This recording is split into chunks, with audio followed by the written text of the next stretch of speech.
क्योंकि रात अभी बाकी है। नमस्कार, क्योंकि रात अभी बाकी है में आपका स्वागत है। जैसा कि अब आपको पता है ही कि ये शो रिश्तों के उन पहलुओं को ध्यान में रखते हुए बनाया गया है जो हम किसी से भी कहने में संकोच करते हैं।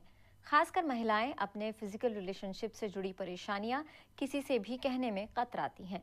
लेकिन अब कोई भी कंफ्यूजन, कोई भी टेंशन्स बांटने के लिए आपको एक हमसफर मिल गया है, जो है हमारा ये प्रोग्राम क्योंकि रात अभी बाकी है। आज के एपिसोड में हम बात कर रहे हैं एडिक्शन ऑफ सेक्स की। शारीरिक मिलन तभी होना चाहिए जब शरीर और मन को इसकी ज़रूरत महसूस हो, लेकिन बहुत से लोग ऐसे हैं जिनके लिए यौन संबंध महज एक ज़रूरत ना होकर एक आदत सी बन जाती है, और ये आदत धीरे धीरे उनके पार्टनर के लिए परेशानी का सबब बन सकती है। हालात तब और भी बिगड़ जाते हैं जब सेक्स के आदी हो चुके लोगों को इसके अलावा कुछ और नहीं सूझता। उनके दिलो दिमाग पर हर वक्त सेक्स ही हावी रहता है। इसे ही हम एडिक्शन ऑफ सेक्स कहते हैं। इसी पर आज हम बात करेंगे। अगर आप भी जिस्मानी रिश्तों से जुड़ी किसी परेशानी से जूझ रहे हैं तो आप हमारे एक्सपर्ट से बात कर सकते हैं। आज हमारे साथ हैं फैमिली काउंसलर शैला रावल और हमारे साथ हैं यूरोलॉजिस्ट एंड एंड्रोलॉजिस्ट डॉक्टर शिल्पी तिवारी। आप दोनों का बहुत बहुत स्वागत है। धन्यवाद। हम बात करें एडिक्शन ऑफ सेक्स की। डॉक्टर शिल्पी, सबसे पहले आपसे जानना चाहूँगी, वो कौन सी स्टेज होती है जब हम उसे एडिक्शन कहेंगे? एडिक्शन हम किसी भी चीज़ के लिए तब हम मानेंगे कि आप उस वस्तु के लिए इतने लालायित हैं कि आप उसके लिए अपना तन, मन, धन, अपना समाज, सर्वस्व लुटाना आप उसके लिए शुरू हो जाएं, तो वो एडिक्शन है। और वो चाहे सेक्स हो, चाहे कोई वस्तु हो, फिर वो उससे आपको हानि ही है। शैला जी, ये माना जाता है आमतौर पर कि सेक्स जो है वो ज़्यादातर मर्दों की ही ज़रूरत होती है, कम से कम सामने तो इसी तरह से आती है। क्या महिलाएं भी ऐसी हैं जिनको एडिक्शन हुआ है किसी तरह सेक्स? होता है मनीषा, महिलाओं को भी होता है। ये है कि इसकी चर्चा ज़्यादा नहीं की जाती। हमारे समाज में एक आदमी अगर इस बारे में बात करे तो वो एक काइंड ऑफ गर्व महसूस करता है कि मेरी सेक्सुअल ड्राइव इतनी है, मुझे हमेशा उसकी ज़रूरत है। जबकि महिलाओं को समाज एक दूसरी नज़र से देखता है अगर वो इस प्रकार की खुलकर इस पर सामने नहीं आती। हाँ जी, बात करेंगे इस पर। एक कॉलर इस वक्त हमारे साथ जुड़े हुए हैं। क्या नाम है आपका? अपना नाम बताइए। हेलो, मैं हरीश बोल रहा हूँ जी। कहाँ से बोल रहे हैं आप? मैं मालवीय नगर से। जी, क्या जानना चाहते हैं? हेलो, हम सुन रहे हैं, आप बताइए आप क्या जानना चाहते हैं?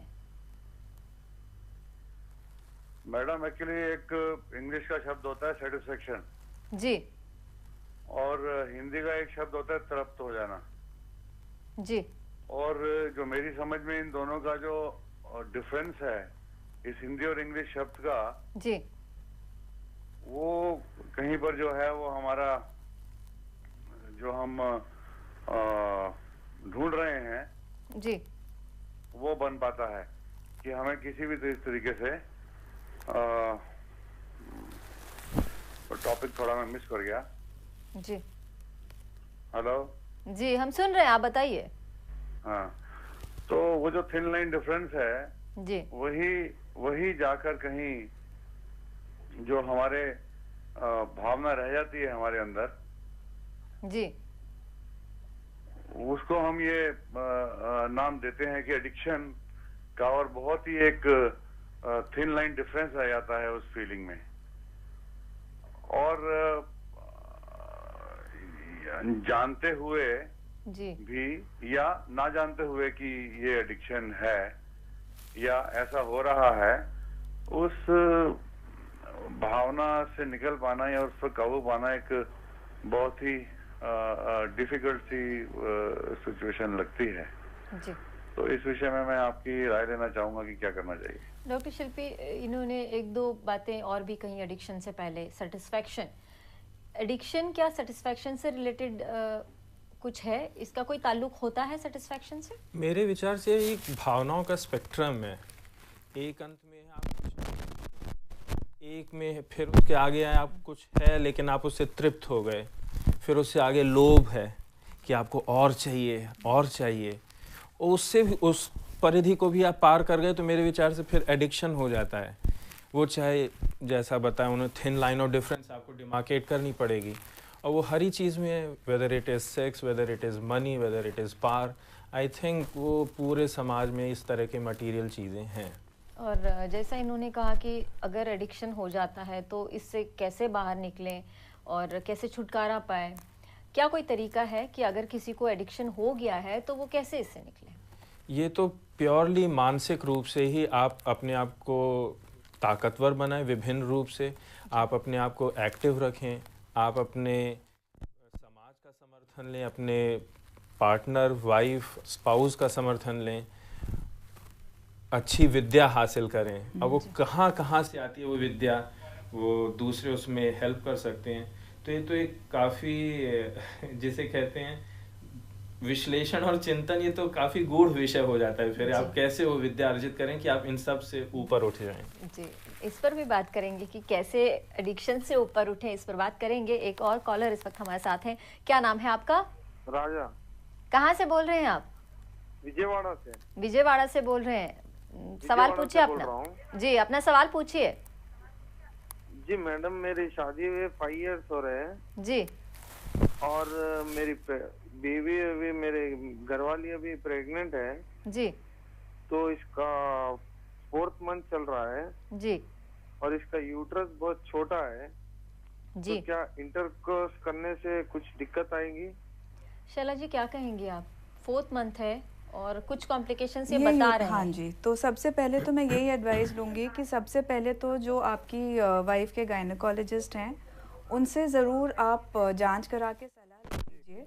बट आम तौर पे जैसे आप कह रहे हैं first trimester, first 3 months over हो गए हैं, 4th मंथ है, तो 4th मंथ में जो 1-2 चीज़ें होती हैं कि अब्डोमेन, जो उनका स्टमक वाला रीजन है जहाँ बेबी है, उस पर प्रेशर ना डालें जब भी आप एक फ़िज़िकल संबंध इस्टेब्लिश करते हैं, उसका ज़रूर ध्यान रखिए।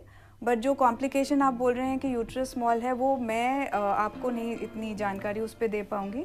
आपकी जो गायनेकोलॉजिस्ट है वो आपको गाइड कर पाएंगे। इस पे मैं बोलना पाऊंगा कि यूट्रस तो सामान्यतः छोटा ही होता है, वो तो प्रकृति ने बनाया इसलिए कि वो छोटा है, और जब उसे समय मिलता है प्रेगनेंसी का तो बड़ा हो जाता है जी। तो बड़ा हो जाएगा, वो घबराने की बात नहीं है, उसको उन्हें तो चेक ये करवाना मतलब चाहिए। नॉर्मल चीज है ये जो हाँ, कह रहे हैं। यूट्रस नॉर्मली 4-5 सेंटीमीटर, ये 6 कोई सेंटीमीटर ये कोई कॉम्प्लिकेशन नहीं है जैसा कि हम समझ रहे थे। उसमें एक चीज इन्हें पता लगानी रहती है कि भाई वो बच्चा कहीं छोटा यूट्रस है कहीं नहीं, ये तो नहीं है कि वो प्लेसेंटा उसका नीचे पड़ा हुआ हो कुछ, ये सब चीज तो वो तो एक ऑब्स्टेट्रिशियन वो मतलब पहले देख ले कि कोई मेडिकल कॉम्प्लिकेशंस तो नहीं है, और उसके बाद जो आपने बताया उसको फॉलो कर सकते हैं। एक और कॉलर इस वक्त हमारे साथ हैं। क्या नाम है आपका? हेलो, मोहम्मद सलीम अंसारी। जी अंसारी जी, आप कहाँ से बोल रहे हैं? मैं कल्याण से बोल रहा हूँ। जी, सवाल पूछिए अपना। कल्याण से। जी, अपना सवाल पूछिए। हाँ मैडम, ऐसा है कि मेरी शादी को 22 साल हो गए। जी। हाँ मैडम, 22 साल हो गए शादी को। जी। और अभी मेरे को 2 बच्चियां हैं, लड़की। जी। तो अभी तक लड़का नहीं हुआ मेरे को। जी। 2 लड़कियां हैं। जी, 2 लड़कियां हैं, आपको लड़का नहीं हुआ? जी, लड़का नहीं हुआ है। जी। और धात मेरी जी धात पतली है थोड़ी। जी। धात जो है तो पतली है। जी। तो अभी हम जब औरत से मिलते हैं तो जरा डिस्चार्ज जल्दी हो जाते हैं। जी, ये प्रॉब्लम है। जी। इसके अलावा क्या लड़का नहीं है, ये इससे भी ताल्लुक है कुछ आपकी समस्या का? हाँ, लड़का नहीं है। ये भी इस पर बात करेंगे कि लड़का लड़की पर। लड़का नहीं है ना जी, लड़का लड़की पर बात करेंगे डॉक्टर शिल्पी। इससे पहले उन्होंने एक और प्रॉब्लम भी बताई है। हाँ, इनकी 2 समस्याएं, एक तो इनको लड़का चाहिए, दूसरा शायद प्रीमेच्योर इजैकुलेशन की समस्या है जी। तो लड़का का तो यही है कि भारत देश में ये निषिद्ध है कि प्रेगनेंसी के दौरान लिंग परीक्षण किया जाए और उस अनुसार फिर डिलीवरी हो। तो इनको तो चाहे लड़का हो चाहे लड़की, उसको ईश्वर की देन समझ के एक्सेप्ट करना चाहिए, और अगर ये उसके विरुद्ध कुछ सिर्फ प्रकृति और ईश्वर के खिलाफ दगाबाजी होगी, बल्कि वो एक लॉ ब्रेकिंग एक काम भी होगा। दूसरी चीज़, जहाँ तक प्रीमेच्योर एजैकुलेशन है तो वो तो विभिन्न प्रकार के सेक्सुअल पोजेस अथवा दवाओं या मानसिक रूप से, जैसे उस समय कंट्रोल करके वो इजैकुलेशन भी कंट्रोल किया जा सकता है। जिस्मानी रिश्तों में एडिक्शन ऑफ सेक्स की वजह से अगर आपका मन कहीं और नहीं लगता और ये बात आपके साथी के लिए परेशानी का सबब बन गई है, या इसके अलावा जिस्मानी रिश्तों से जुड़ी किसी भी तरह की प्रॉब्लम हो, तो आप हमें फ़ोन कर सकते हैं। आपकी प्रॉब्लम के सॉल्यूशंस हमारे एक्सपर्ट्स आपको देने की कोशिश करेंगे। आपको बस एक फ़ोन करना है, अपना सवाल पूछना है। बहुत कुछ बाकी है रात के इस बात में। एक छोटा सा ब्रेक लेते हैं और जल्द हाजिर होते हैं, क्योंकि रात अभी बाकी है।